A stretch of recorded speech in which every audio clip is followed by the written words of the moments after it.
Hello दोस्तों, आप लोग कैसे हैं? उम्मीद करती हूँ कि आप लोग बहुत अच्छे हैं। देखिए, ये एक्सेल के क्लास नंबर 8 है। इससे पहले हम 7 वीडियो बना चुकी हूँ।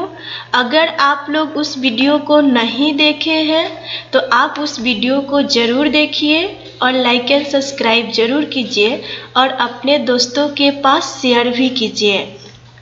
देखिए, यहाँ पे एक्सेल में होम मेनू के अलाइनमेंट के ऑल ऑप्शन का यूज लिखा गया है।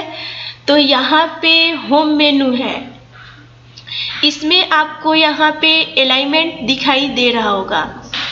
इस अलाइनमेंट में देखिए आपके पास इतना ऑप्शन दिया हुआ है। ये सारे ऑप्शन को हम समझाने जा रही हूँ, आप लोग अच्छे तरीक़ा से देखिएगा। उम्मीद करती हूँ कि आपको बहुत अच्छे से समझ में भी आएगा। अगर समझ में आ रहा है तो आप लाइक एंड सब्सक्राइब ज़रूर कीजिए और अपने दोस्तों के पास शेयर भी कीजिए। और देखिए, यहाँ पे लिखा गया है शॉर्टकट की, यानी शॉर्टकट की के सहारे भी बताऊंगी और आपको इसको माउस के सहारे भी बताऊंगी, यानी दोनों तरीक़ा से समझते हैं यहाँ पे इस सारे ऑप्शन का।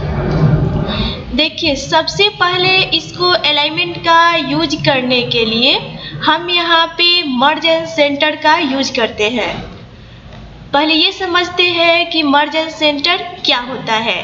तो मर्ज एंड सेंटर का मतलब होता है कि जो आपको यहाँ पे रो और कॉलम की संख्या दिखाई दे रहा है, इसको मर्ज करना। यानी मर्ज का मतलब होता है ये दोनों को एक साथ मिला देना। तो देखिए, पहले आप लोग को यहाँ पे बॉर्डर लगा के उसके अंदर बताती हूँ कि कैसे होता है। पहले यहाँ पे सिलेक्ट किए और सिलेक्ट करने के बाद आपको इससे पहले वाले वीडियो में यानी कि फॉन्ट के बारे में बताई थी, जो इसमें आपके पास यहाँ पे बॉटम बॉर्डर लिखा है उस पर क्लिक करना है और ऑल बॉर्डर लिखा हुआ है उस पर क्लिक कीजिए। देखिए, ये हमारा ऑल बॉर्डर का यूज हो गया। अब इसमें बहुत अच्छे से आप लोग को दिखाई भी दे रहा होगा। तो देखिए, सबसे पहले यहाँ पे मर्ज एंड सेंटर करते हैं। तो मर्ज एंड सेंटर करने के लिए आप यहाँ पे जितना दूर मर्ज एंड सेंटर करना है उतना दूर सेलेक्ट कर लीजिए। सिलेक्ट किए और सिलेक्ट करने के बाद इस मर्ज एंड सेंटर पे क्लिक किए। देखिए, जैसे ही क्लिक किए यहाँ पे आपके पास मर्ज एंड सेंटर हो गया। अब ये मर्ज एंड सेंटर हो गया तो आपको समझ में आ गया होगा कि मर्ज एंड सेंटर का मतलब क्या होता है। अब इसके बाद यहाँ पे देखिए लिखा हुआ है अलाइनमेंट में आपके पास ऑप्शन दिया हुआ है अलाइनमेंट टेक्स्ट लेफ्ट। तो अलाइनमेंट टेक्स्ट लेफ्ट का मतलब होता है कि अगर हम वर्ड को यहाँ पे सेंटर में राइट में अगर लिख रहे हैं तो उसको अगर लेके लेफ्ट में आना है तो हम इस ऑप्शन का यूज करते हैं, यानी अलाइन टेक्स्ट लेफ्ट का यूज करते हैं।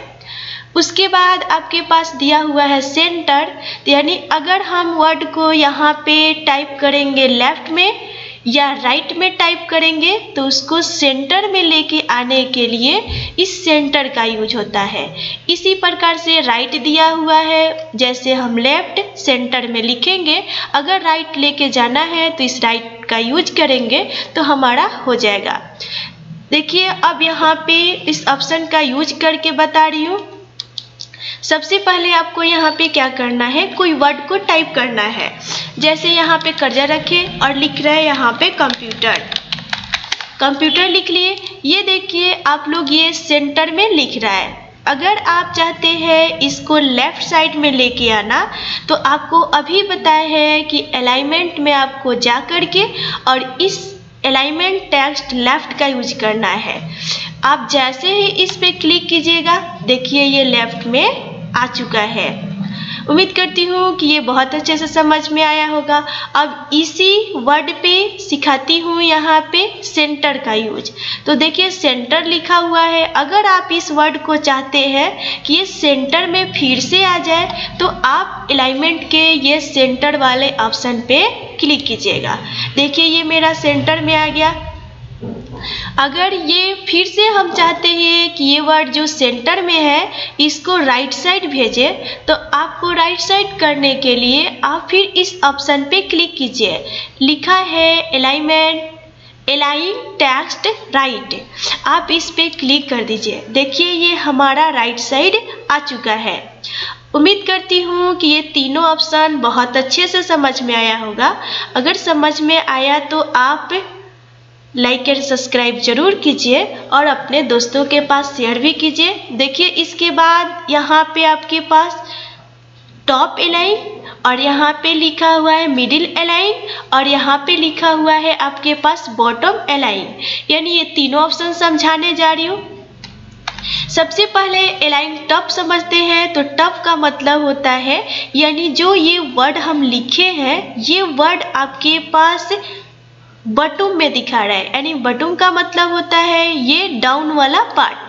अगर हमको इस वर्ड को टॉप में लेके जाना है यानी ऊपर लेके जाना है तो आप इस टॉप वाले बटन पे क्लिक कीजिएगा, यानी अलाइनमेंट के टॉप यहाँ पे अलाइन पे क्लिक कीजिए। देखिए हमारा ये जो वर्ड लिखे थे ये आपके पास टॉप में जा चुका है। अब इसके बाद मान लीजिए टॉप में ही अगर आपको इसको सेंटर में लेके आना है तो आप फिर से ये अलाइनमेंट पे जाइए और इसके बगल में आपके पास जस्ट लिखा हुआ है मिडिल अलाइनमेंट, आप इस पे क्लिक कर दीजिए। देखिए ये हमारा मिडिल में आ चुका है। अब इसके बाद यहाँ पे दिया हुआ है बॉटम अलाइन, यानी कि जो ये वर्ड लिखा गया है अगर आप चाहते हैं कि फिर से ये बॉटम में आ जाए यानी कि डाउन वाले पार्ट में आ जाए, तो इसको करने के लिए आप फिर से इस बटन पे क्लिक कीजिए और यहाँ पे क्लिक कर दीजिए। देखिए ये फिर से हमारा यहाँ पे आ गया। अगर आप इसको यहाँ पे लेफ्ट साइड में लेके आना चाहते हैं तो आप फिर से ये लेफ्ट वाले पे क्लिक कीजिए और अगर टॉप में लेके जाना चाहते हैं तो टॉप अलाइन पे क्लिक कीजिए। देखिए हमारे पास यहाँ पे वर्ड आ चुका है। उम्मीद करती हूँ कि ये आपके पास 6 ऑप्शन बहुत अच्छे से समझ में आया होगा। अब समझ में आया तो देखिए आगे हम यहाँ पे बताने जा रही हूँ आपके पास ये AB का यूज। तो AB का मतलब होता है यहाँ पे दिया हुआ है रोटेट, और रोटेट का मतलब यहाँ पे बताया जाता है कि ये जो वर्ड लिखा है आपको इसको रोटेट करना है, यानी मूव कराना है, इस वर्ड को घुमा देना है। तो आपको मूव कराने के लिए आपको ये फिर से क्या कीजिए, इसको सेलेक्ट कीजिए और सेलेक्ट करने के बाद आप यहाँ पे क्लिक कीजिए और क्लिक करने के बाद यहाँ पे बहुत सारे ऑप्शन दिया हुआ है। आपको जो भी ऑप्शन का यूज करना है उस ऑप्शन पे क्लिक कर दीजिए। जैसे हमको ये वाला चाहिए, हम फर्स्ट नंबर के ऑप्शन को क्लिक कर रही हूँ। देखिए ये हमारा रोटेट हो चुका है, यानी कि ये हमारा रोटेट हो गया। उम्मीद करती हूँ कि ये AB वाला ऑप्शन आपको बहुत अच्छे से समझ में आया होगा। अगर समझ में आया तो देखिए आगे नेक्स्ट बताने जा रही हूँ। लिखा गया है डिक्रीज इंडेंट और एक आपके पास दिया गया है इंक्रीज इंडेंट। डिक्रीज इंडेंट और इंक्रीज इंडेंट दोनों को मतलब बता रही हूँ। पहले यहाँ पे देखिए, पहले इसको सही कर लेते हैं वर्ड को। यहाँ पे क्लिक किए और यहाँ पे क्लिक करने के बाद आपको क्या कीजिए, यहाँ पे डबल देखिए लिख दिए, ये हमारा हो गया। यहाँ पे जा रही हूँ, यहाँ पे Ctrl Z करते हैं, पीछे वाले वर्ड पे हम पहुँच जाएंगे। देखिए हमारा आ गया। आप लोग को अगर बैक साइड जाना होगा यानी पीछे जाना होगा तो आप कीबोर्ड से Ctrl और Z का यूज कीजिएगा। Ctrl Z बटन जैसे ही दबाएंगे हम बैक साइड पहुँच जाएंगे। अब इसके बाद देखिए यहाँ पे क्या दिया हुआ है, इंक्रीज, यहाँ पे लिखा हुआ है इंक्रीज इंडेंट और यहाँ पे लिखा हुआ है डिक्रीज इंडेंट।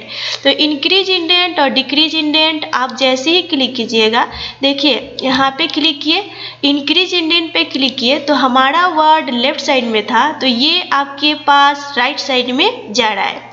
जितना आपको राइट साइड में भेजना है इंक्रीज इंडेंट पे क्लिक कीजिए। देखिए हमारा इंक्रीज इंडेंट हो गया, यानी राइट साइड में वर्ड हमारा जा चुका है। अगर आपको यही वर्ड को फिर से लेफ्ट साइड में लेके आना है तो आपको क्या करना होगा, आप फिर से डिक्रीज इंडेंट पे क्लिक कीजिए। जैसे ही डिक्रीज इंडेंट पे क्लिक कीजिएगा, देखिए हमारा फिर वर्ड आपके पास लेफ्ट साइड में आ गया। उम्मीद करती हूँ कि ये भी दोनों ऑप्शन बहुत अच्छे से समझ में आ गया होगा। अब देखिए इसके बाद बताने जा रही हूँ वर्ड रैप का यूज। वर्ड रैप के लिए देखिए हम मान लीजिए यहाँ पे कोई सेंटेंस लिख रहा है, जैसे लिखे this is a good girl. Girl लिखे तो आप जैसे ही नेक्स्ट सेल में क्लिक करते हैं तो आपको दिखाई दे रहा होगा यहाँ पे जो ये कॉलम था, ये कॉलम हट चुका है। अगर आप चाहते हैं कि ये जो सेंटेंस लिखा हुआ है आपको एक ही सेल में दिखाई दे, तो एक सेल में यूज करने के लिए आपको ये वर्ड रैप का यूज किया जाता है। जैसे देखिए हम ये वाले सेल को सिलेक्ट किए और सिलेक्ट करने के बाद जैसे ही अलाइनमेंट के जैसे ही अलाइनमेंट के वर्ड टेक्स्ट का यूज करेंगे, ये सारे वर्ड हमारा एक ही सेल में हो जाएगा। क्लिक किए यहाँ पे वर्ड टेक्स्ट पे, देखिए हमारा यहाँ पे एक ही सेल में जा चुका है। उम्मीद करती हूँ कि वर्ड टेक्स्ट का भी यूज बहुत अच्छे से समझ में आया होगा। अब देखिए यहाँ पे मर्ज एंड सेंटर का इससे पहले ही बताई हूँ कि आपको मर्ज एंड सेंटर का मतलब क्या होता है। मर्ज एंड सेंटर का अगर नहीं समझ में आया तो फिर से दोबारा समझिए। मर्ज एंड सेंटर का मतलब है कि आपको रो और कॉलम की संख्या को मर्ज करना है, यानी मिलाना है, तो आप मर्ज एंड सेंटर का यूज कीजिएगा। जैसे हम मान लीजिए ये को मिलाना है तो सेलेक्ट किए और मर्ज एंड सेंटर पे किए, देखिए ये मर्ज हो चुका है। अगर कलर इसमें भरेंगे, जैसे यहाँ पे कोई कलर डाले तो ये सारे में फिल होगा। क्यों फिल होगा? क्योंकि ये मर्ज एंड सेंटर हो चुका है। अब देखिए ये सारे ऑप्शन का यूज शॉर्टकट की के सहारे इसका यूज बता रही हूँ। देखिए यहाँ पे इसको लिखे हैं वर्ड को, और लिखने के बाद यहाँ पे दिया है अलाइन टेक्स्ट लेफ्ट, तो ये लेफ्ट में तो है। अगर हमको इसको राइट भेजना है तो राइट का शॉर्टकट की होता है कंट्रोल आर, यानी कंट्रोल प्लस आर जैसे ही पुश कीजिएगा कंट्रोल बटन कीबोर्ड से और आर पुश करना है। नहीं हुआ, आपको क्या करना है, सबसे पहले इसको सेलेक्ट करना है। सेलेक्ट किए और सेलेक्ट करने के बाद कंट्रोल और आर का यूज कीजिए। देखिए हमारे पास ये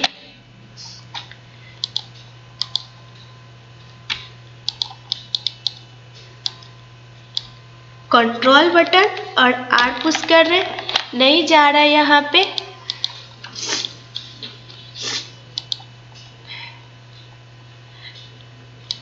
सेलेक्ट किए इसको, सेलेक्ट करने के बाद देखिए ये वीडियो बहुत लंबा हो जाएगा। नेक्स्ट वीडियो में आपके पास ये शॉर्टकट का यूज कैसे होता है उसको बता दूंगी। अगर आपसे नहीं हो रहा है तो आप कमेंट बॉक्स में दिखाइए कि आपका इसका यूज नहीं हो रहा है शॉर्टकट की का, तो हम शॉर्टकट की के यूज के सहारे बताऊंगे। ये वीडियो बहुत ज़्यादा लंबा हो जाएगा, इसलिए यहीं पे एंड करती हूँ। उम्मीद करती हूँ कि आपको बहुत अच्छे से समझ में भी आया होगा। समझ में आया तो आप लाइक एंड सब्सक्राइब जरूर कीजिए और अपने दोस्तों के पास शेयर कीजिए। Thank you.